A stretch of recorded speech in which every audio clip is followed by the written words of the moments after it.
+2 result வந்திருக்குது. மாணவர்களும் பெற்றோர்களுக்கும் வந்து இப்போ ரொம்ப பதட்டமாக இருக்கிறாங்க. என்ன கோர்ஸ் எடுக்கலாம், எங்கே படிக்கலாம், எப்படி வந்து கோர்ஸை நம்ம வந்து தேர்வு செய்யலாம், எதெல்லாம் வேலை வாய்ப்புக்கு உண்டான கோர்ஸு, எதெல்லாம் படித்தா கவர்மெண்ட் வேலைக்கு போகலாம், இந்த மாதிரி ஏகப்பட்ட கேள்விகள் நிறைய இருக்குது. ஆர்ட்ஸ் அண்ட் சயின்ஸ்னு எடுத்துக்கிட்டாலும் பார்த்திங்கன்னா கவர்மெண்ட் ஆர்ட்ஸே வந்து 174 கல்லூரி இருக்குது.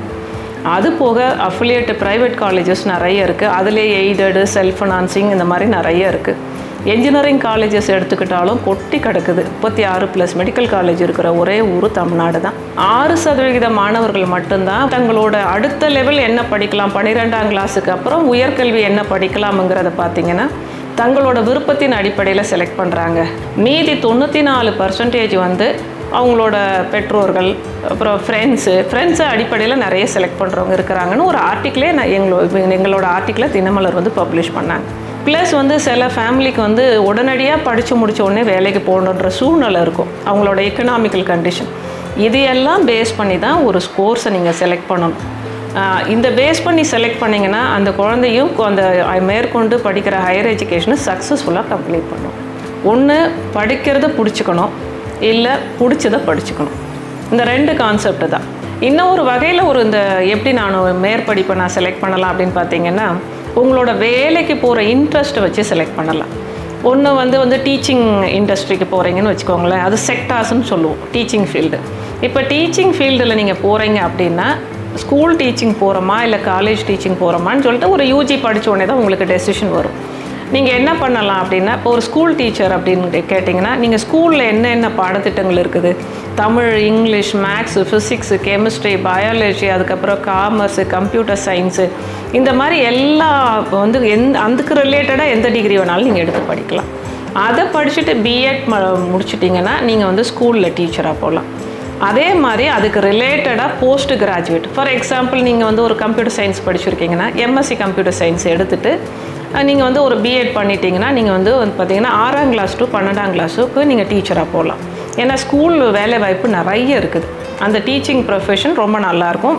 கொஞ்சம் எனக்கு டீச்சிங் ப்ரொஃபஷன் இன்ட்ரெஸ்ட் இருக்கிறவங்கிறவங்க நிறைய போஸ்ட் கிராஜுவேட்டுக்கு எனி டிகிரி தான் எலிஜிபிள். இப்போ நீங்கள் யூஜியில் என்ன வேணாலும் படிச்சிருக்கலாம். இப்போ அவங்க வந்து யூஜியில் எனி டிகிரி படித்தவங்க எம்பிஏ படிக்கலாம், எனி டிகிரி படித்தவங்க எம்எஸ்டபிள்யூ படிக்கலாம், எனி டிகிரி படித்தவங்க எம்ஏ கரியர் கைடன்ஸ் படிக்கலாம், சோஷியாலஜி படிக்கலாம், எக்கனாமிக்ஸ் படிக்கலாம். அந்த மாதிரி நீங்கள் வந்து நிறைய கோர்ஸுக்கு வந்து பார்த்திங்கன்னா எனி டிகிரி தான். இந்த மாதிரி நீங்கள் எது வேணாலும் முடிச்சுட்டு வித் இன்டர் டிசிப்ளினராக நீங்கள் போஸ்ட் கிராஜுவேட்டில் உங்களுக்கு பிடிச்ச கோர்ஸை செலக்ட் பண்ணிவிட்டு பிஹெச்டி பண்ணிட்டீங்கன்னா நீங்கள் வந்து எங்களை மாதிரி ஒரு ஃபேக்கல்ட்டியாக வரலாம். இண்டஸ்ட்ரிக்கு போகிறேன்னா ஒன்று கம்ப்யூட்டர் வந்து ஐடி இண்டஸ்ட்ரி, ஐடிஇஎஸ் இண்டஸ்ட்ரின்னு 2 இருக்குது.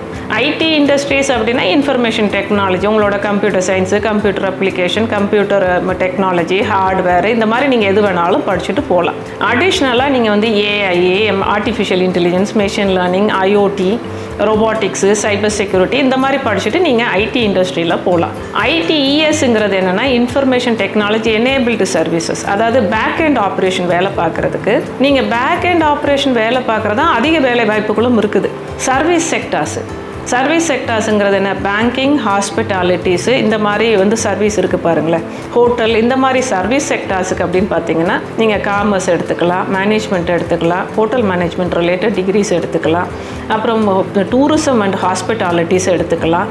இதெல்லாம் படிச்சுட்டு நீங்கள் சர்வீஸ் இண்டஸ்ட்ரீஸுக்கு வேலை போகலாம். இப்போ நான் ஒரு கன்ஸ்ட்ரக்ஷன் ஃபீல்டில் தான் போகிறேன் அப்படின்னா நீங்கள் சிவில் இன்ஜினியரிங், ஆர்கிடெக்சர், டிசைன், இந்த மாதிரி நீங்கள் எடுத்துக்கலாம்.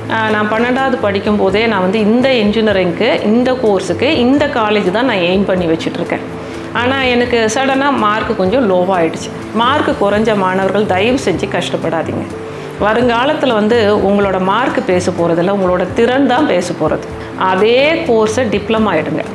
2 வருஷம் நீங்கள் டிப்ளமா படிச்சுட்டு 12ஆம் கிளாஸ் முடிச்சு 2 வருஷம் டிப்ளமா முடிச்சுட்டு அதில் வந்து 75% to 80 அதுக்கு மேலே மார்க்கை நீங்கள் ஸ்கோர் பண்ணிட்டீங்கன்னா லேட்ரல் என்ட்ரியில் அழகாக நீங்கள் உங்கள் பிடிச்ச காலேஜுக்கு பிடிச்ச டிகிரிக்கு போய் சேர்ந்துடலாம். நீட்டு ஸ்கோர் எழுதியிருக்கேன், ஆனால் எனக்கு மார்க் எவ்வளோ வரும்னு தெரியல, இல்லை நீட்டே எழுதாமல் நான் எந்த மாதிரி கோர்ஸஸ்க்கெலாம் போக முடியும் அப்படின்னு பார்த்தீங்கன்னா நீங்கள் வெட்டினரி சயின்ஸ் போகலாம், ஃபிஷரிஸ் போகலாம்.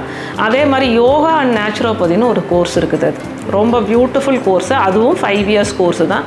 நீங்கள் இது வந்து பார்த்திங்கன்னா அலோபதி எம்பிபிஎஸ்சில் என்ன படிக்கிறீங்களோ அதே மாதிரி தான் இதுலேயும் படிப்பீங்க. இதில் அதிகமாக வந்து யோகா தெரப்பி கொடுத்து எப்படி ஒருத்தவங்களை ட்ரீட் பண்ணலாம், நேச்சுரலாகவே டயட் மூலிமா எப்படி வந்து ஒருத்தவங்களுக்கு வந்து உடம்பு ஹெல்த்தை இது ரெடி பண்ணலாங்கிற மாதிரிலாம் சொல்லி கொடுப்பாங்க. அதனால் இது வந்து ஒரு பியூட்டிஃபுல் கோர்ஸ். இப்போதைக்கு நம்ம தமிழ்நாடு கவர்மெண்ட்டில் கட் ஆஃப் கவுன்சிலிங்கில் நீங்கள் போகலாம்.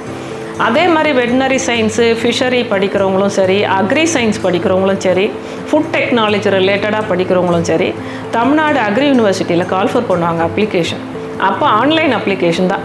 மாணவர்களுக்கு ஒரு முக்கியமான விஷயம் என்னன்னா, இன்றைக்கி காலகட்டத்தில் எல்லாமே ஆன்லைன் அப்ளிகேஷன் தான். நீங்கள் டைரெக்டாக போய் அப்ளை பண்ண வேண்டிய அவசியம் எதுவுமே இல்லை. இது வந்து உங்களுக்கு பெரிய வரப்பிரசாதம். ஸோ நீட் எழுதாமல் இந்த மார்க்கும் போகலாம். அதே மாதிரி பேராமெடிக்கல் கோர்சஸ்ங்கிறது நான் பிஎஸ்சி நர்சிங், பிஎஸ்சி ஆப்டோமெட்ரிக் போகலாம், ஆர்த்தோ ரிலேட்டடு அண்ட் அப்புறம் பார்த்தீங்கன்னா ரேடியோ டெக்னாலஜி, ஆக்குபேஷன் தெரப்பி, அதாவது மெடிக்கலுக்கு உண்டான அசிஸ்டிங் டெக்னாலஜி, அசிஸ்டிங் ஜாப்ஸ் என்னென்ன பேராமெடிக்கலில் பிஃபார்மு, இந்த மாதிரி எல்லாத்துக்குமே நீங்கள் வந்து நீட் ஸ்கோர் எல்லாமே போய் ஜென்ரல் கட் ஆஃப் கவுன்சிலிங்லேயே உள்ளே போகலாம். பேங்க்கில் நீங்கள் வேலை பார்க்கணுன்னா ஐபிபிஎஸ்னு ஒரு எக்ஸாம் கால்ஃபர் பண்ணுறாங்க நம்மளோட இந்தியாவில். இந்த எக்ஸாமில் எழுதுனீங்கன்னா நேஷ்னலைஸ்டு பேங்க்ஸுக்கு பூரா நீங்கள் எலிஜிபிள் ஆகிறீங்க. இதுக்கு வந்து எனி டிகிரி இஸ் எலிஜிபிள்.